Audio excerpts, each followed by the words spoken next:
next Doctor Strange film, for instance, features some new MCU characters that will be making their debut in that movie that you won't expect or won't guess who it is, but we found a cool way to make it work because we needed a particular, we will want to make a particular type of movie there, and there was a character we always wanted to do something with who we think will fit really well there. You mentioned Spiderman and Civil War. You've heard the stories that it was always touch and go. Were we going to be able to make the deal with Sony or not? That happened again recently. But that was happening the first time while we were writing and making Civil War. As of Endgame, in your opinion, who would be the strongest Marvel hero? As of Endgame? Yeah. Or as of Far From Home. I mean, it's the latest one. Up to you. I don't think that changed much. Well, I think it's interesting if you look at Endgame, Wanda Maximoff was going to kill Thanos. Yeah. If he hadn't desperately, that's as scared as I've ever seen Thanos. And if he hadn't said, decimate my entire team to get her off of me, I think she would have done it. But Disney Plus is the big one, right? Continuing the movies, and as we've announced, we'll be doing 4 movies starting in 2021. But Disney Plus has been amazing because for the first time we've been able to do sort of this long-form narrative storytelling. We've been doing that over 10 years and 23 movies, but to do it in our 6-hour epic mega series, whatever we want to call it, for Falcon and Winter Soldier, for Wandavision, for Loki, and expand the MCU, because those tie directly right from Endgame and then go directly into our next few movies. So I think expanding that MCU experience truly from the streaming platform to the screen is a fun challenge for us. And again, 23 movies in, 10 years of Marvel Studios for me, almost 20 years at Marvel for me, to have a new way of storytelling is great and keeps everybody, most of us at Marvel Studios have been around 10 plus years at least. Welcome back, everyone. It's Charlie. So we have a brand new Marvel Phase 4 Doctor Strange 2 panel that Kevin Feige just did to break down. He said a whole bunch of stuff about a bunch of different movies that are happening during Marvel Phase 4. If you're brand new to the channel, be sure to subscribe to get all the Marvel videos. There's a bunch of really big stuff happening this year. And because this is my first Marvel video of 2020, we're doing a new Infinity Saga box set giveaway for all those Marvel films. The big one, I have an extra copy to give away. All you have to do to enter is be a subscriber and leave your biggest prediction about Doctor Strange 2. The clip that I included at the beginning of this of Kevin Feige talking about Doctor Strange 2 and Marvel Phase 4, all that stuff, is a really shortened version of a much longer talk that he gave, so we'll just break this down top 10 style. Starting with number 10, when he's talking about how they pick which characters they introduce next into the Marvel Cinematic Universe, he talks about the characters that they're introducing that they've always wanted to do inside Doctor Strange 2, just because of the type of movie they're doing allowed for these characters, and fans would never guess who they're gonna do. So right off the bat, people are like, what's that brand new, awesome, huge character they're introducing? The reason why I don't think he's talking about Mephisto, because that would be an amazing character to introduce in a really easy slam dunk for a Doctor Strange horror film, is that his whole qualifier is that fans would never guess it, and Mephisto was the very first guess that the internet made collectively. So automatically, that probably means that it's not Mephisto that he's talking about during this. I don't think he's talking about Nightmare or the Clea character, because the director, Scott Derrickson, separately a couple years ago were talking about those characters, so they've been on fans' radar for a long time. Typically, when you think of Doctor Strange, there are a couple core characters that you go to first, so it sounds like it's not going to be any of those regular characters. This is sort of like them doing Ego the Living Planet in Guardians of the Galaxy Volume 2 as a really deep-cut comic book character you never thought that they would do, but then also making him Peter Quill's father. My guess is that it won't be quite as big as people are making it out to be. It'll just be some super weird, deep-cut character that'll wind up being a really cool thing during the movie, but not nearly as big as what it's seeming to be made out to be. Number 9, WTF, he says that Scarlet Witch is the new most powerful character in the Marvel Cinematic Universe at the end of Avengers Endgame. Just to be clear, I think he was only referring to characters that were in Avengers Endgame, so he's not talking about other big cosmic characters they haven't done yet, because there are way more powerful characters than Scarlet Witch that they just have not got to yet. Galactus is probably the best example of that. Everyone's waiting for them to do a new Fantastic Four movie so that eventually we can get to Galactus and just introduce another god-tier powerful character into the MCU. But this is Kevin Feige saying that Scarlet Witch is more powerful than the Hulk, she's more powerful than Captain Marvel. I saw a lot of you joking in my timeline about Kevin Feige saying the exact same thing about Captain Marvel last year before her movie came out. I believe his quote about her was, "She's the most powerful character we've ever introduced into the Marvel Cinematic Universe," and that was before Avengers Infinity War had happened. So I think the logic is sort of whoever is getting the next big movie and they want to hype up, they think it might be big, that new person is the new most powerful character in the MCU. So somebody will come along, like they'll do their Silver Surfer movie, he's the most powerful character we've ever introduced into the Marvel Cinematic Universe.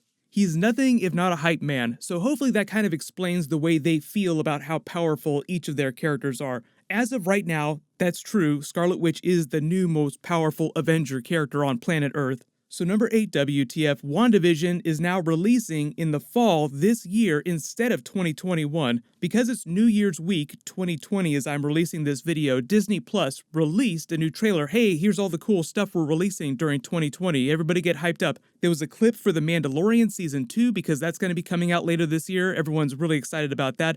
But they also included a clip for the Wandavision series, so people are like, wait a minute, what about the Marvel Phase 4 timeline that you showed off at D23? That had it coming out during spring 2021 before Doctor Strange 2. So just to be clear, the WandaVision series is going to cross over with Doctor Strange 2. The reason why it used to be coming out right before Doctor Strange 2 is because the final episode of WandaVision will basically be the opening moments of Doctor Strange 2 because Scarlet Witch is going to be in Doctor Strange 2 as a main character. So the TV shows and the movies will truly be one shared universe in a way that they've never been before. It's all connected, only for real this time. You may have also spotted the Easter egg from behind the scenes on WandaVision. They've been filming. They're actually going to be doing Sword from the comics. So the shield of the Marvel Universe now becomes Sword, which we all kind of thought after the Spider-Man Far From Home post-credit scene with Nick Fury on the space station that looked a lot like the Sword space station from the comics. This just confirms that's all going on. In the comic book version of Monica Rambeau that they're introducing, the adult version will be a member of SWORD liaising with Nick Fury in outer space. So get really hyped up about that. The other more practical reason they're releasing it sooner is just because it'll be ready to go faster. I think they just got things going faster than they thought they would. And you have the Loki series, which is also going to take place right before Doctor Strange 2, and they don't want to overlap WandaVision and Loki episodes. Either way, it just means we get stuff faster, so I'm really excited about that. Number 7, when he's talking about all the Disney Plus stuff and the Marvel Phase 4 shows, he also reveals they're doing 4 movies in 2021. Most of you have already probably figured out what this means, but it's the first time they've ever done 4 movies in 1 year. It's going to be Shang-Chi and the Legend of the Ten Rings at the beginning of the year, then Doctor Strange 2, Multiverse of Madness in the spring, then Spider-Man 3, they don't have a subtitle for that yet, Spider-Man 3, Homeless, and then at the end of the year it's going to be Thor 4, Love and Thunder. They're in the middle of making Shang-Chi right now. They're going to start shooting Doctor Strange 2 really soon, and then Spider-Man 3 will start shooting sometime next summer. Number 6, he also revealed that a huge actor just flat out turned them down when he asked them to play a really big upcoming character they're going to introduce in one of the new Marvel Phase 4 movies. My guess is that because they're heading into production on Doctor Strange 2, maybe Guardians 3, it was a character for one of those movies. Potentially a new character in Spider-Man 3 because that movie's kind of being fast-tracked. Hopefully it wasn't Keanu Reeves turning them down again. Number 5 WTF, he makes a bunch of Spider-Man jokes about Sony, about them almost not getting the character during Civil War, then again that happening with Sony after Spider-Man Far From Home, then everything working out. Separately, Tom Holland also talked about a different version of Spider-Man 3 that they had pitched to Sony when he was technically out of the MCU for a brief couple weeks. That really didn't last that long before they brought him back into the MCU. After that all happened, people went back to Tom Holland recently and they're like, what's going on with Spider-Man 3? He says, oh, it's really exciting. We're getting ready to start shooting next year. I'm excited about the story. It's very different than the one that we pitched to Sony when we were not inside the MCU, but it'll be more in keeping with what fans were expecting from Spider-Man 3, given the ending of Spider-Man Far From Home. They've also started to acknowledge him crossing over with Venom eventually in the future. It's become more of a done deal. It's just a question of when that's going to happen. So number 4 WTF, there is a report that Sony is now working with Tom Holland to try and lock him down on an actual cameo of some kind during Venom 2. Just some sort of Tom Holland, Peter Parker, or full-blown Spider-Man appearance during Venom 2, maybe a post-credit scene, maybe something as small as him being on screen for less than 2 seconds. Number 3, he talked about Shang-Chi and the Legend of the Ten Rings introducing other brand new Marvel characters. He didn't say who those would be, but they said that because they're doing something of a kung fu movie, he implied that the characters would be something that they would only be able to do in a movie like Shang-Chi and the Ten Rings. So I'm just guessing that it's going to be a bunch of super deep cuts from the Shang-Chi comics. But because they're doing the Mandarin, a lot of what they're doing will also flow from the Iron Man comics, so don't be surprised if there's some deep-cut Iron Man Easter eggs, because it all comes back to Iron Man one way or another. Number 2, he joked about making changes to new versions of Wolverine and Spider-Man. This was while he was talking about the history of the Spider-Man character and the X-Men Fox characters, how they basically didn't have control over their own IP. Mostly he was just trying to be funny about Wolverine and Spider-Man. He wasn't saying that they're going to introduce some radically different version of Wolverine, even though they will eventually have to recast.